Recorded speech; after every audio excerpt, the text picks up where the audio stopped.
Ah! Greetings, brethren, Cloaking Donkey here, and in a recent video, namely my debunking of game theory's absolutely terrible video on For Honor, I made the following claim. Spears are fucking awesome and you better respect them. Yep, that's right. And some of you guys actually thought that was a hilarious joke. Well, it wasn't. Spears are in fact amazing. And here is why.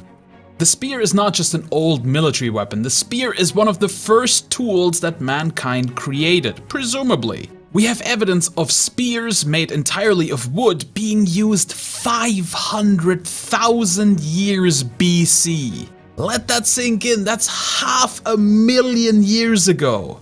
But the even crazier thing is that today chimpanzees are observed using spears as well to hunt bush babies. And so if a primate as far removed from our own species is capable of reasoning into existence the spear as a tool, then it's really not that far-fetched that other more closely related primates like the Australopithecus were also using spears. So spears might go back as far as millions of years.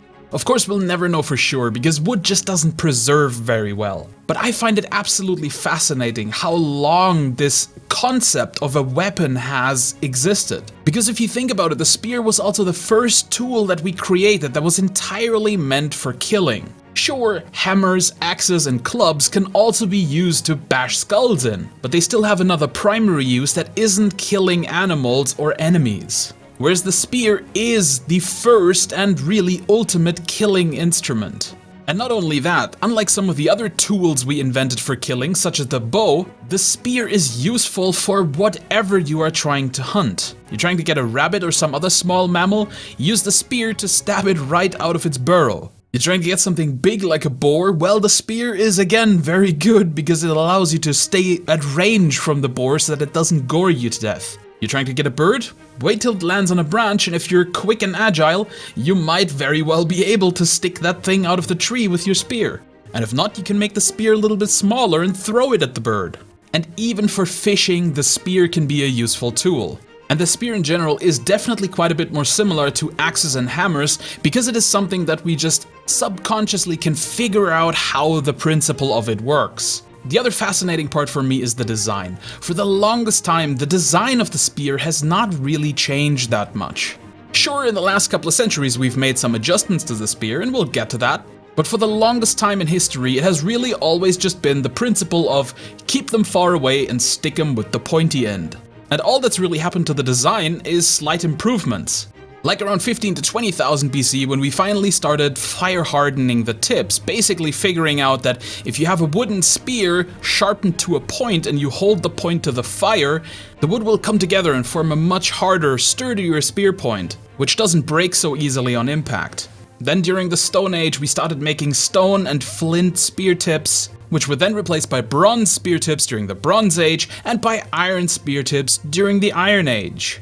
But the basic design always remained the same, with about the same length of between 5 and 7 feet, the same straight wooden shaft, and even roughly the same overall weight. And the only real innovation on the design that happened in those times was shortening the spear and making it lighter so that it could be thrown further or even used with a spear thrower or atlatl. And those have basically always remained the two categories of use for a spear. One slightly longer and heavier for melee combat and thrusting at the enemy, and the other for ranged combat, slightly lighter and shorter for better range and balance. Today, of course, also known as the javelin. But then instead of just improving on the design with different materials of tips, we actually started improving on the design as well. And what was it that prompted us to get off our butts and actually do something about the design? That's right, warfare. We can guess that from as early as 12,000 BC, the spear was also used for combat.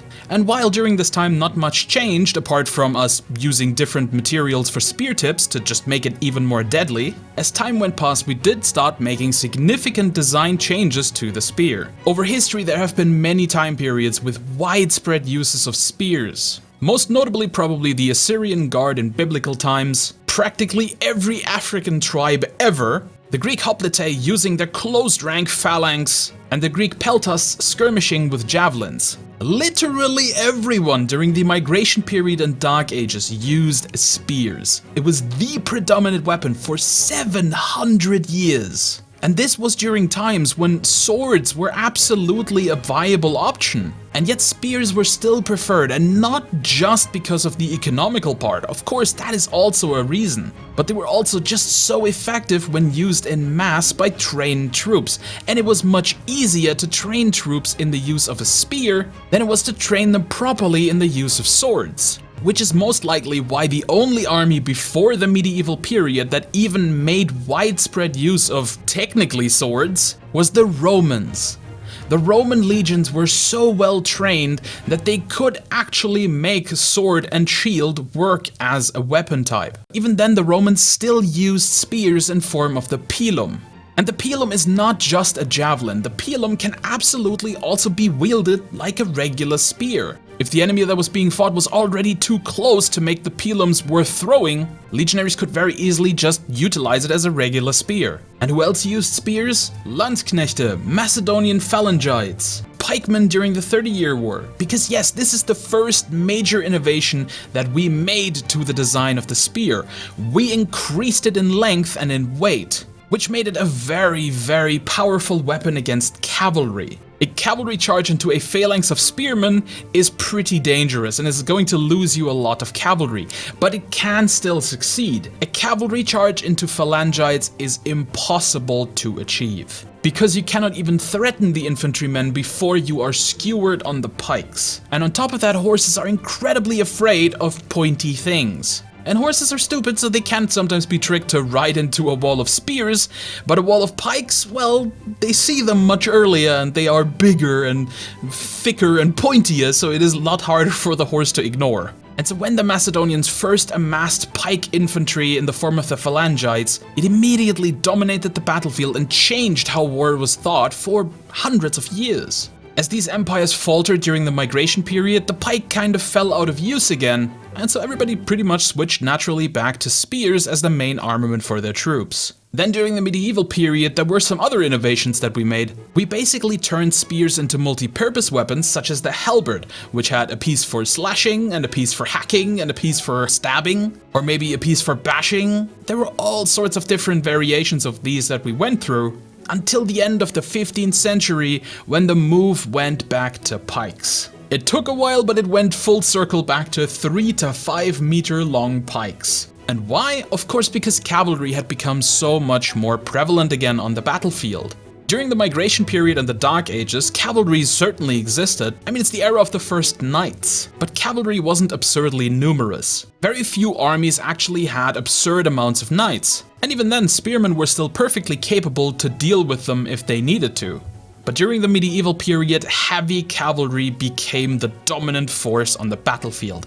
They were everywhere. Every nation used heavier and heavier cavalry, and it became harder and harder for spear-armed infantry to deal with these heavily clad knights. And so it just very naturally moved back to the pike as the prime armament for infantry, because once again, it is such a cheap weapon to produce, and it is so incredibly effective at holding off these heavy cavalry, which are far more expensive to outfit. And then of course came the advent of the musket, and that changed everything around a bit more.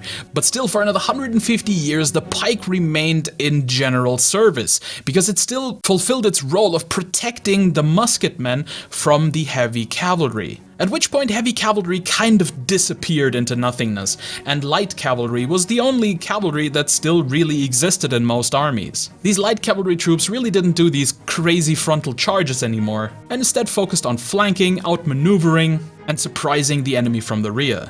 And so with that, and of course also with the more widespread use of muskets across the armies, the pike fell out of favor. But the spear didn't. The spear remained the main melee weapon until today. Because first we invented the flintlock spear, and then the percussion cap spear. Until finally we arrived today at the fully automatic tactical assault spear. Because yes, what else is a bayonet than a way of turning a rifle into a spear? So you can see, no matter how advanced warfare has become, even the most advanced tactical forces of today still use the basic principle of the spear, that is, keep them at range and stick them with the pointy end.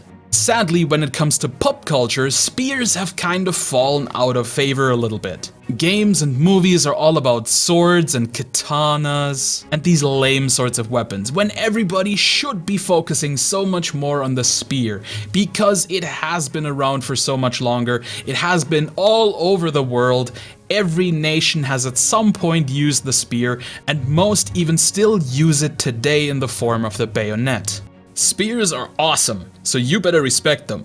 But until then, I've been the Cloaking Donkey, and I'll see you in another video!